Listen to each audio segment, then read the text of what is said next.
5 নম্বর সূরা মাইদা আয়াত নাম্বার 72 রব্বুল আলামিন বলেন ইন্নাহু মাইয়ুশরিক বিল্লাহ ফাকাদ হারামাল্লাহু আলাইহিল জান্নাতা ওয়া মাওয়াহুন নার। আল্লাহু আকবার বলেন ইন্নাহু মাইয়ুশরিক, নিশ্চয় যে ব্যক্তি রব্বুল আলামিনের সাথে শিরক করবে, শরীক স্থাপন করবে, ফাকাদ হারামাল্লাহ, ওই ব্যক্তির জন্য আল্লাহর জান্নাত হারাম, ওই ব্যক্তির জন্য জাহান্নাম ওয়াজিব। আল্লাহর সাথে শরীক করবেন কিনা? সকল কিছু করেন যিনি, তিনি কে?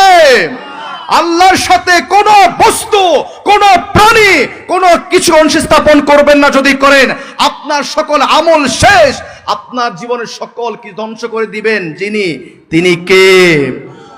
মেরাজের রাত্রে রব্বুল আলামিন সাথে যখন সাক্ষাৎ করার জন্য আমার আপনার কলিজার নবী মুহাম্মদুর রাসূলুল্লাহ, সবাই বলেন সাল্লাল্লাহু আলাইহি ওয়াসাল্লাম, যখন মেরাজে গিয়েছিলেন 621 সালে, মেরাজ থেকে আসার পরে রব্বুল আলামিন 3টা উপহার পাঠিয়েছেন আমার আপনার জন্য। কয়টা উপহার?